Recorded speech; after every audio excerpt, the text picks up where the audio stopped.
Thank you, Madam Clerk. I will call the meeting to order. Welcome, everybody. We'll start off first with our land acknowledgement statement. We acknowledge with respect the history, spirituality, and culture of the Anigashinabek, the people of the three forests known as the Ojibwe, Odawa, and Potawatomi nations who have inhabited this land from time immemorial.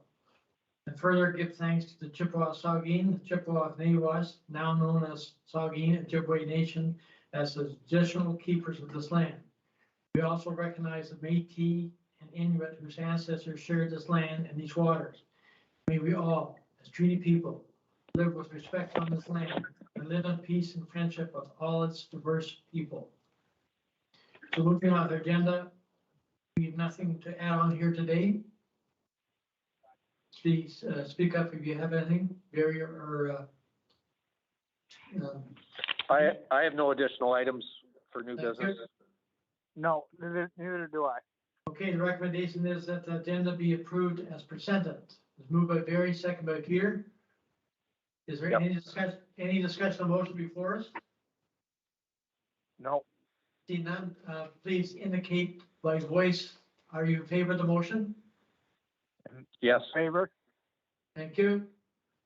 So moving on for agenda, declaration of peculiar interest, you declare anytime you see fit during the meeting. Minutes of the previous minutes. The recommendation is that the minutes of the Police Service Board meeting held on December 7th, 2021 be adopted. Moved by Peter, second by Barry. Barry? Yeah. Is there any discussion of motion? If there's none, please indicate by voice. Are you in favor of the motion?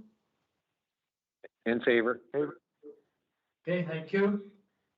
So we're moving on. We have no delegations here today. Public question period. Madam Clerk, do we have anyone from the public? No. We're down to reports.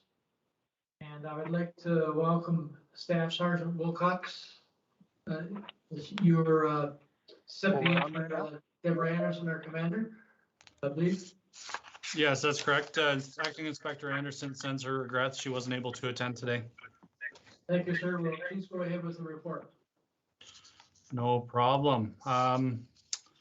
All right, so just a reminder that this detachment commander's report covers the period of just December of 2020 while we finish our year-end statistics. As you can see, the calls for service in Georgian Bluffs specifically, they were up approximately 300 between 2020 and 2021. The next section there speaks to victim services usage in relation to our calls for service within the detachment. In total, our compliance rate is 91.8%. So basically what that means is we've made referrals and almost 92% of calls for service attached to those types of incidents on the side there, where we generally make those referrals. So that's a pretty good usage of that service. Specifically jumping into COVID-related calls. Between 2020, there were a total of 72, and into 2021, there were 50. So we're down a little bit there. False alarms were up slightly, only a couple over the year, and 911 hangups were relatively consistent with the previous year, and a significant drop from 2018 and 2019 due to some procedural changes within our reporting systems. Next, we move into crime, specifically violent crime index. Relatively minor changes in that area. Sexual assaults were up slightly. Robberies were consistent and assaults were down slightly, so relatively consistent. From there, we move into property crimes related to Georgian Bluffs. Fraud investigations were down slightly. Break and enters were down slightly. Auto thefts remained relatively consistent. Thefts were down as well, and mischiefs were up a total of 8 calls for service over the previous year. Next, we move into drug investigations related to Georgian Bluffs. In 2020, we initiated 17 drug investigations within the municipality, and in 2020 we were down to 14. As a detachment, there were a total of 113 investigations for drug-related offenses. In other investigations, so this classifies domestic disputes and missing persons, that type of thing. Very consistent between 2020 and into 2021. Went from 68 to 65 occurrences. And we did see a decline in missing persons. We went from 12 in 2020 down to 4 in 2021, which is a great thing.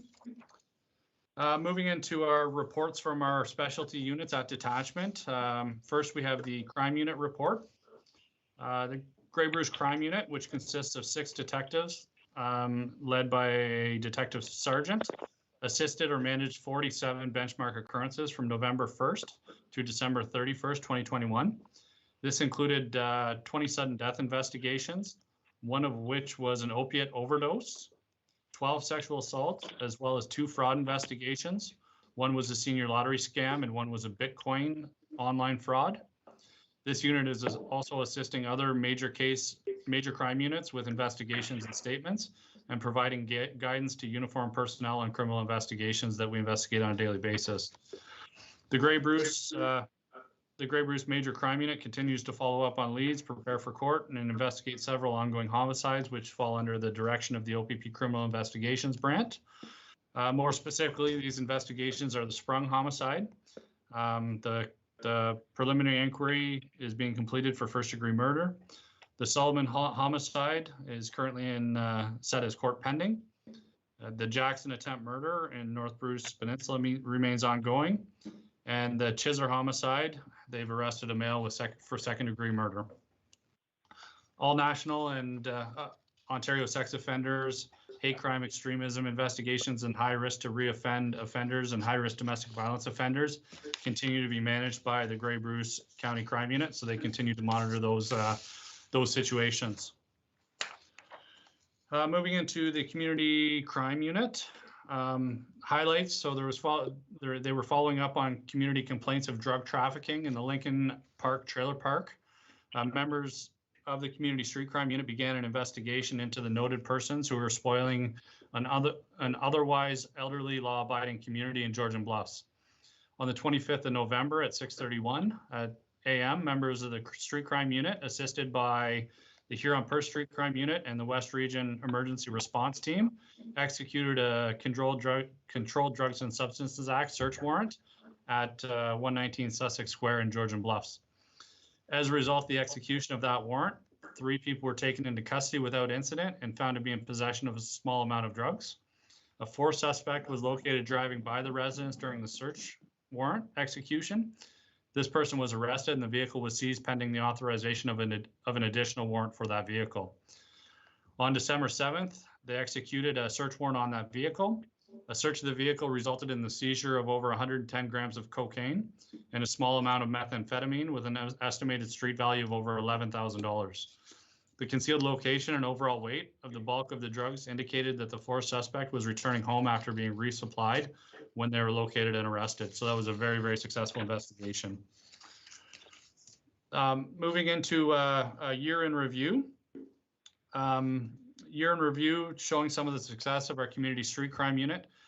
They laid year to date 447 charges related to drugs and property crime. That's as a unit entirely, so that includes South Bruce and Grey Bruce members. Specifically to our members here in Grey Bruce, they laid a total of 282 charges within our detachment area. So again, very, very successful program that has had a very positive impact on our community. Moving into highlighting some traffic information, specifically e-ticketing between November and December. Our officers on the front line laid 145 charges in November and 137 in December, while issuing 75 warnings and 66 warnings in those same months as a whole. In Georgian Bluffs, there were 11 warnings issued in November, 9 in December, and for charges, there were 40 in November and a total of 23 in December. So again, it's great that we're able to get this information now that our data is collected through our e-ticketing programs, and it feeds right back in so we can report on it. In the next page, you'll see some maps there that highlight where traffic violations have occurred and been found by officers within Georgian Bluffs. as you can see, it's scattered around the area pretty well for a detachment area. The next section deals specifically with motor vehicle collisions, and it lays out where the collision occurred and specifically the outcome of the investigation, basically the primary cause, and to see how and why some of these things have happened. I won't go through all of those one by one. Within the traffic section, we're going to touch on impaired and over 80 alcohol and drug investigations. The Grey Bruce detachment consistent between 20. Can I ask a question? Yeah, absolutely. Sorry. Go ahead, Barry. You muted. Can you hear me now? Yes. Yep. Okay, I just wondering, it seems we have a lot of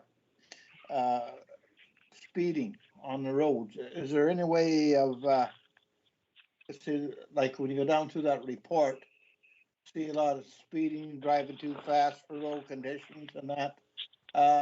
Is there any way that that unit that we have around the county here that maybe we could kind of concentrate on which roads there is or something? Like there seems to be a lot of it, you know? Yep, absolutely. We're very fortunate to have some of the technology that we have these days to support some of these investigations and to address some of those community concerns.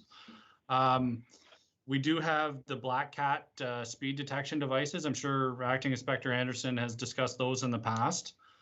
We do have two of them that we're actively using. If you have community concern areas that you would like us to address, if you want to bring those forward, we can certainly deploy those assets into that area to see if we can take a look at the speeds and get some data to support moving forward with some enforcement. With the data that we have now, we have an analyst who gauges sort of the issues that she can see from the mechanisms that we have reporting, and she can do charts and stuff that highlight where the most traffic concerns are based on collision data and that type of stuff. So we do often do that and do targeted enforcement. Specifically, I can't say to Georgian Bluffs what's happened in the last short while, but it is certainly something that we can look at using those methods. Thank you, Yeah, I just think, Sergeant. Barry, does that answer your question? yeah, it does. Yeah, I just think, yeah, but Yeah, for sure. We'll look at moving those Black Cats down into some problem areas in Georgian Bluffs and see if we can start chipping away at some of those issues. okay, thank you. No problem. Okay, please go ahead, Staff Sergeant. Okay, so just touching on impairs between 2020 and 2021, our results were exactly the same, actually, 101 arrests and charges. And specific to Georgian Bluffs, 22 in 2020, and then 18 offenders in 2021. So pretty consistent results, which is good. Suspect apprehension pursuits that we monitor very closely. In 2020, there were 4 in Georgian Bluffs. 2021, there were a total of 5. As not much of a change in Georgian Bluffs, but as a detachment in the Grey Bruce area, there was a relatively significant increase between those 2 years from 19 to 27. Traffic complaints. In December of 2020, we had 16, and in December of 2021, we had 31. So traffic complaints were almost doubled. So, sir, that's a great question, and I think that's an area that we need to focus. Is there were 32 incidents over the year where there were individuals in the community calling in saying we think that there's an issue in this location. So that's certainly something that we can look at addressing. Noise complaints were down to 0 in 2021, which is great. And animal complaints, there were a total of 3 in 2021. Municipal bylaw complaints. In 2020, there were a total of 23. And in 2021, we had a significant drop down to 10 complaints. So that's good to see. And a highlight of our paid duty hours. So we went from 488.5 hours in 2020 up to 786 in 2021. So there's a pretty big jump there in paid duty hours. Media. So our media officer continues to be Provincial Constable Nick Wilson. He does a fantastic job, and he's provided a little overview of media releases year to date. So over the year of 2021, he's up to 296 media releases. Specifically in December, to highlight, he had media releases surrounding several large-scale community street crime warrants executed in the area. So those are the ones that I highlighted a little bit earlier. There were releases conducted surrounding impaired driving arrests at ride programs. There were media, for your information, regarding our criminal record check process, which has moved to online only. And he covered several high-profile investigations, liaising and handling media inquiries, including 2 fatal house fires that occurred in the detachment area. For the community services side of his role in December of 2021, he assisted with calls for service throughout the county. He participated in radio interviews regarding winter road safety on behalf of the Winter Road Safety Committee. He organized and conducted the annual United Way popcorn fundraiser at the detachment level. So donated, I think it was close to $1,700 back to the United Way in support of the detachment. He conducted multiple festive rides, just like every other officer within the detachment. He had interviews with radio stations regarding Grey Bruce switching to online record checks. Media releases were drafted and distributed to local news agencies regarding this process. He assisted the Grey Bruce Crime Unit through community engagement regarding a high-value art theft that occurred within the township of Georgian Bluffs. He attended and presented high-risk individuals to the Grey Bruce situation table. Basically taking people in the community that we have multiple interactions with that we feel could be supported in other ways in the community. He makes contact with those other agencies to see if we can provide them with some support. He engaged with members of the public regarding frauds and scams currently being experienced in our area, and he has a future presentation date scheduled to provide the public with valuable information to keep themselves safe in this regard. He attended the annual Christmas event at Victoria Village, assisted Santa with handing out presents to the residents of Victoria Village. He engaged with Child and Family Services regarding several high-risk youth in the area, policing input provided regarding ongoing cases, attended community events at the local high school to support students. He conducted patrols at the local schools during school hours, engaging with the staff and students, creating a positive relationship. He continued planning for recruit training sessions and participation with the South Bruce Detachment. So basically that is going to be an event where we host a bunch of community services, where we come in and provide our newest members with some education about the services that we can offer within the community and the different elements to our communities versus just policing, sort of a more holistic approach to community safety to try to bridge that gap and provide those services. He participated in debriefs, reviews of situation table intervention, so basically along that same line, and provided feedback regarding pros and cons to better develop Grey Bruce collaborative response to individuals in imminent need. He worked collaboratively with Community Living to share information regarding high-risk clients in the community that officers are involved with. The next page just has our Twitter information and our Facebook information for information purposes. That's where all of our social media posts end up being posted. From our court bureau, the current supervisor there is Sergeant Jim Hunter. And we provide an overview here of our Grey Bruce statistics for December for the level 1 and level 2 criminal record checks and vulnerable sector checks. So far over 180 checks have been completed. And the transition to e-ticketing has been completed and it has streamlined all of these processes. Overnight bails continue to be conducted from the detachment by either audio and video. This has proven to be very successful and efficient. So we're still at a point now where we're not transporting prisoners from the detachment into the courthouse to see justice of the peace in person. We're still doing that by video, which is a huge time and time saver and safety concern. So it assists with all of that. Our part-time officers are still very active, and it's comprised of 4 officers who are primarily responsible for completing fingerprints for both criminal and civilian matters, serving court summonses and subpoenas, and assisting with bail hearings and criminal proceedings. So they have, in December, they served 12 summonses and subpoenas to the community and conducted 12 civilian fingerprints. Our auxiliary unit, so the unit commander remains Auxiliary Staff Sergeant Thomas Buckley, and our liaison is still Provincial Constable Sean Herlahai. We currently have 9 active members with an authorized strength of 17. There's no current updates on recruiting as we have several vacancies. We're currently waiting on further direction from the program office and on any pending application. Recruiting backlog per GHQ program office and COVID-related issues. So at this point, our auxiliaries are technically stood down because of COVID. So we're just waiting for that situation to improve to bring them back into the workplace and reintegrate that program. Unit activities, they had 125 hours dedicated in December, including 6 speed spy deployments, 21 airport transports for northern deployments, 1 Lions Head parade, 7 Meaford parades, 23 food drives, 8 parades in Wyerton, and they assisted with an hour and a half of recruitment interviews.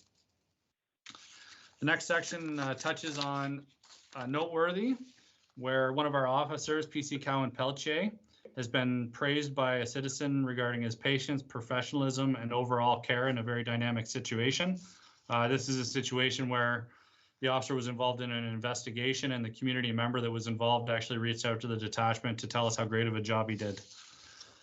The next attachment here is an email to Linda Bilby, who's one of our admin clerks, who is assigned to our email online record check process.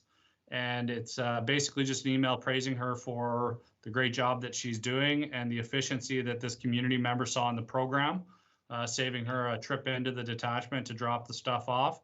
And she was very appreciative of that. And that is all of the information in the inspector's report. If there are any questions, I am certainly open to that. Thank you, Staff Sergeant, for a great report. Does the committee have any questions of Staff Sergeant at this time? I have I have one one. question I could ask. Go ahead, Barry. With this going on in Ottawa, Toronto, and Wingenet, there's some of these officers in this detachment. Are they down there helping out, or? So as a provincial organization, we support as needed.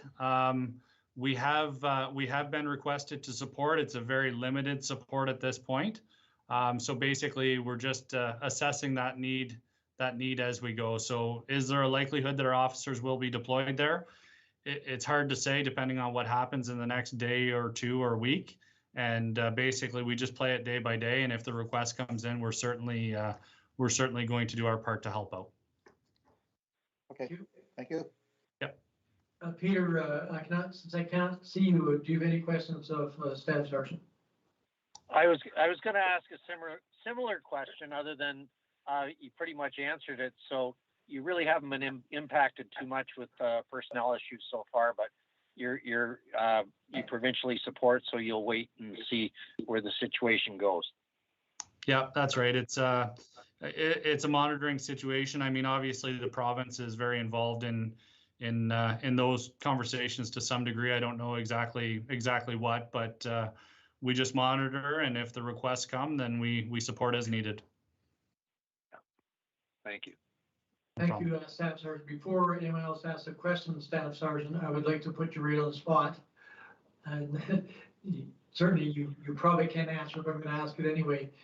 Have you heard any more conversation about the new board structure that's going to happen in this area?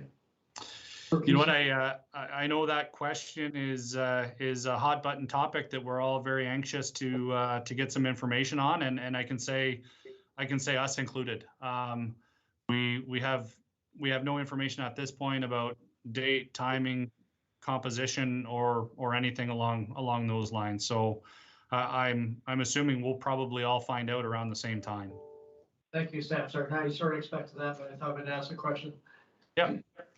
I have a recommendation here, which I'm going to read, that the detachment commander's report covering December 1, 2021 to December 31st, 2021 be received for information. It's moved by Peter, second by Barry. Is there any discussion on this motion before us? See none, please indicate by voice. All in favor? All In favor. Okay, thank you. So we know unfinished business. We've no new business. Our next board meeting is scheduled for April the 5th at 3:30. We've no other business here today. I'll ask for adjournment of this meeting. Moved by Peter, second by Barry. And we would adjourn. I guess by voice, all in favor of adjournment? In favor. Yeah. Okay, thank you, Staff Sergeant, for filling in. Thank you. Yep, thank you. Appreciate the time.